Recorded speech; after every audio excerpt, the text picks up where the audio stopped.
You must get and build Wiš'adel. Long answer.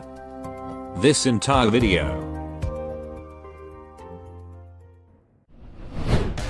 Wiš'adel. I signed my name here, right? Her Highness says this name means wishing for a home. I don't make wishes though. これ以上この扉を放置するって言うならこっちで勝手に直すわよ。聞こえてんでしょ、老いぼれ。出てきなさい。仕事よ。Sarkaz Mercenary Leader W. Now formally renamed Wiš'adel. A name granted by Teresa herself. She has been present in multiple Rhodes Island operations, including in the recent operation in Londinium. In the aftermath of that mission, she now wields multiple artillery level weapons. That, according to our good old closure, is possessed by the Sarkaz Revenant. Alright, Wiš'adel, or Walter as what I like to call her, is our newest limited 6-star operator. And is a flinger sniper. Being a limited, and one of the fan favorites, already makes her gacha worthy. But gameplay wise, Walter is also one, if not the best damage dealer we have right now. Dropping those 500 kg bombs like it's a normal Monday. So much so, she can be considered Arknights cheat code. Okay, the basic. Flinger sniper mainly focuses on DPS. In a way, they are a mix of Deadeye and Artilleryman. Because they have a wide range, and AoE capability. But they have a very noticeable drawback for a sniper. And that is they are unable to hit aerial units. But interestingly, this isn't the case for Walter, thanks to one of her skills. Flinger sniper attack is also quite interesting.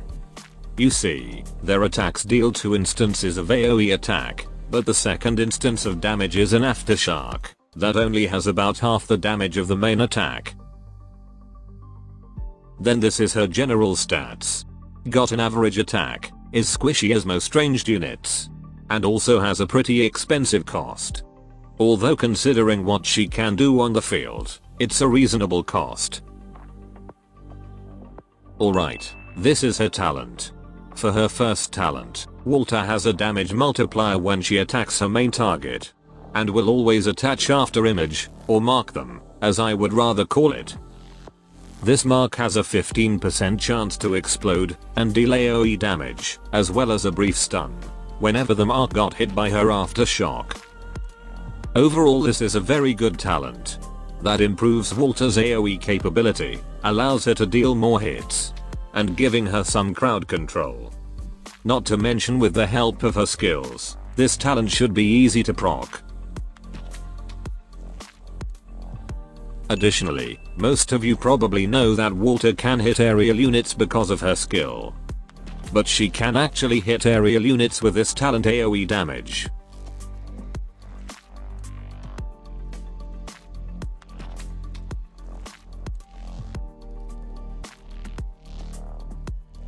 Okay, this is her second talent. After deployment, Walter will immediately summon this thing called Revenant's Shadow within her range. Which if it's summoned near her, she will gain permanent camouflage. This thing is pretty much an arts turret that will attack enemies inside Walter's range. But it does more than just dealing magic damage. It will slow the target for a moment, attach talent 1 mark to them. And normally they should also have a bigger aggro when spawned. Meaning they can act as a bait. And not just some weak bait. This thing defensive stats is equivalent to a 6-star Guardian Defender. With a little more HP, and way more resistance. Not to mention they have 0 block. So melee enemies will ignore their existence. But much like other summon units, you can only heal them by using regeneration healing. And if it's defeated, the only way to get them back is to either redeploy Walter, or activate her skill 3, which no doubt the latter is preferable. Moving on, this is her potential upgrade list. Improving things such as her attack, and talent 1 AoE damage multiplier. Although like most ops, she's okay without any extra pot. Hell, I dare say she's okay without masteries. Now this is her module. The base effect will improve her tray by adding additional shockwave, while also increasing her attack and attack speed. And the upgrade will improve her first talent by improving the damage multiplier, both for the main target and the mark AoE damage. All in all, it's a great module to improve her damage even further, especially the base effect that basically adds another hit to the enemies. Next up, let's see her skills.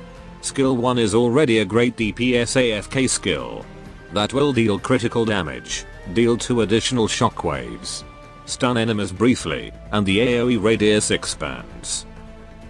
It is quite generic, but it can get the job done to clear a small waves of medium defense enemies, as well as having a decent crowd control capability.